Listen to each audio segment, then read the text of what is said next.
Side खबरों के लिए सब्सक्राइब करें फ्लेम मीडिया और उसके बाद बेल आइकन को प्रेस करें ताकि सबसे पहले आपको मिले एक्सक्लूसिव खबरें।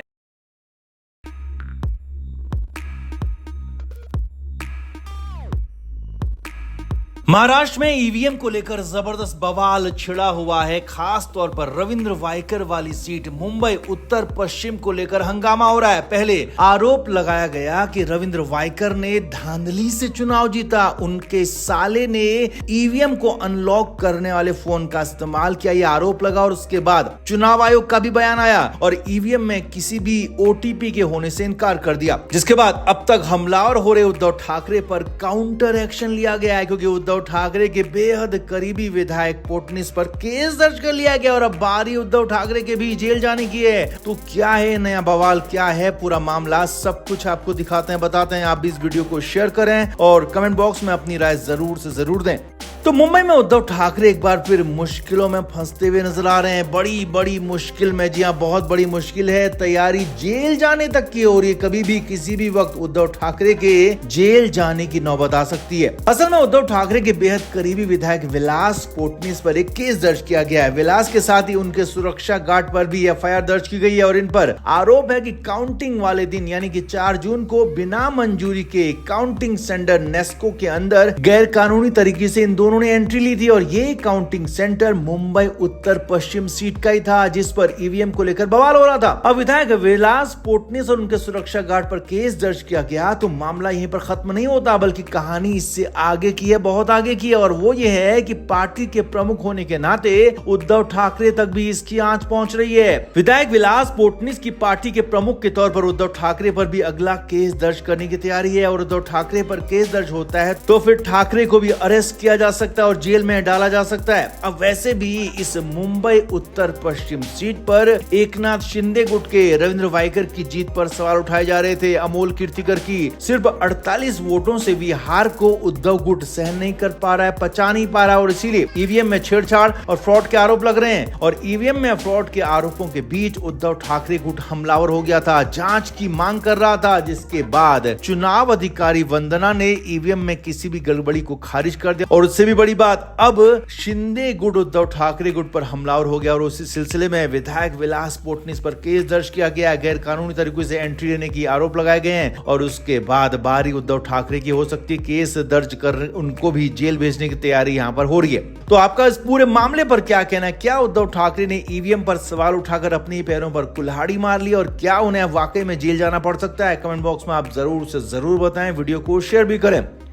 तो महाराष्ट्र में महाविकास अघाड़ी ने लोकसभा चुनाव में तो काफी अच्छा प्रदर्शन किया, 48 में से 31 सीटें जीत ली। लेकिन अब गठबंधन की पार्टियां शिवसेना, यूबीटी, एनसीपी, शरद पवार और कांग्रेस के बीच में खींचतान शुरू हो गई है कि कौन सबसे बड़ी पार्टी है। इसकी होड़ चल रही है, एक दूसरे से आगे निकलने की दौड़ चल रही है। तीनों ही पार्टियों में ये सब नजर आ रहा है और इन सब पर उद्धव ठाकरे फिलहाल तो भारी पड़ते हुए दिख रहे हैं, इसीलिए तो बवाल हो रहा है। असल में शनिवार को मुंबई में महाविकास अघाड़ी की एक बैठक हुई और उसके बाद प्रेस कॉन्फ्रेंस हुई। यूबीटी की तरफ से उनके सबसे बड़े नेता उद्धव ठाकरे खुद मौजूद थे, तो शरद पवार की पार्टी की तरफ से शरद पवार भी मौजूद थे। लेकिन कांग्रेस की तरफ से प्रदेश अध्यक्ष नाना पटोले मौजूद नहीं थे और पृथ्वीराज चौहान इस मीटिंग में शामिल हुए। अब इस मामले पर बड़ा खुलासा ये हुआ है कि नाना पटोले ने उद्धव ठाकरे के साथ मीटिंग में शामिल होने से पहले इनकार कर दिया था। जी हाँ, इसीलिए नाना पटोले की जगह पृथ्वीराज चौहान मीटिंग और प्रेस कॉन्फ्रेंस में गए। आगे देखिए, नाना पटोले उद्धव ठाकरे से बेहद ज्यादा नाराज बताए जा रहे हैं क्योंकि उद्धव ठाकरे हमेशा गठबंधन में खुद को बड़े भाई के रूप में दिखा रहे हैं और अपनी मनमानी से फैसले करते हैं और इस बात से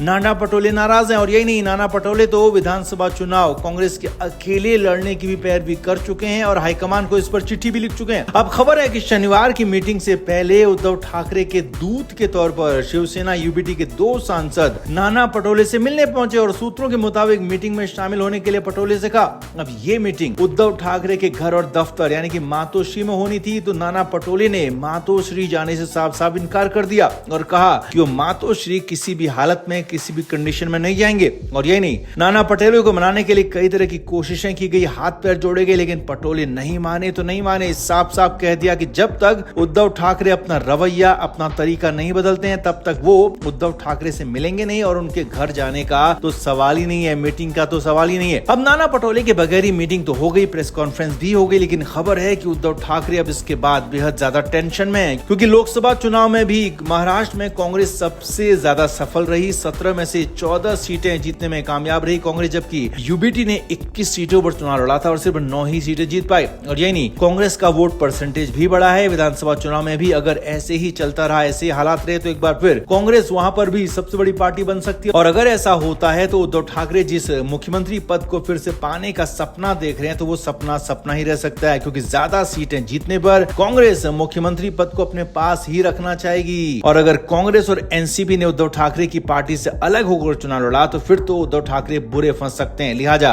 अब नाना पटोले उद्धव ठाकरे के लिए सबसे बड़ी मुश्किल बन गए और पटोले की बगावत का डर उद्धव ठाकरे को सता रहा है। इसीलिए तो उद्धव ठाकरे दिल्ली जाने की तैयारी में। सूत्रों के हवाले से खबर है कि उद्धव ठाकरे दिल्ली जा सकते हैं, सोनिया गांधी या फिर राहुल गांधी से मुलाकात कर सकते हैं और विधानसभा चुनाव को लेकर तस्वीर साफ करने की बात कह सकते हैं। साथ ही साथ नाना पटोले पर लगाम लगाने की भी बात कर सकते हैं, मांग कर सकते हैं। लेकिन कांग्रेस हाईकमान भी पूरी तरह से नाना पटोले के साथ दिख रहा है, इसीलिए तो उन्हें राज्य में आगे किया गया है। यानी कि पूरी तरह से उद्धव ठाकरे फंस चुके हैं। इस बार तो कांग्रेस के नाना पटोले उनके लिए सबसे बड़े रोड़े बन गए हैं, जो कि विधानसभा चुनाव के बाद उनके लिए और ज्यादा मुश्किलें खड़ी कर सकते हैं। तो क्या उद्धव ठाकरे अपने बर्ताव, अपने रवैये की वजह से इतनी मुश्किल में आ गए, या फिर उनके साथ एक बार फिर से गलत हो रहा है? आप क्या मानते हैं? कमेंट बॉक्स में आप जरूर से जरूर बताएं, वीडियो को शेयर भी करें।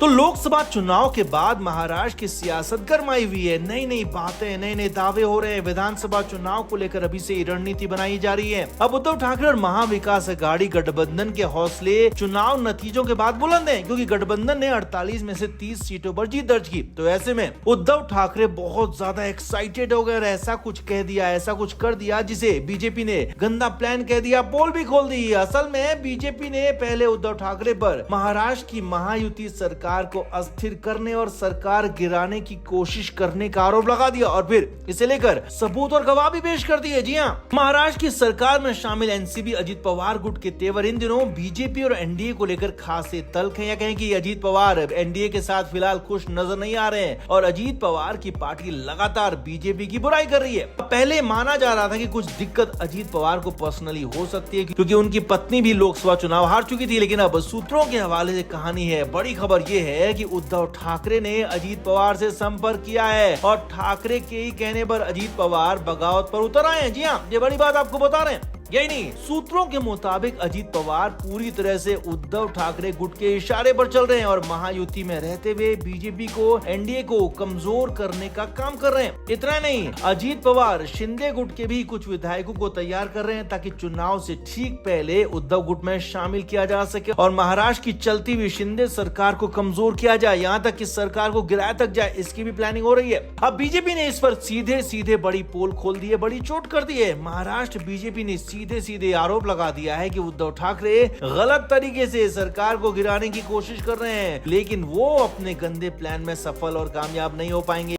Film media report.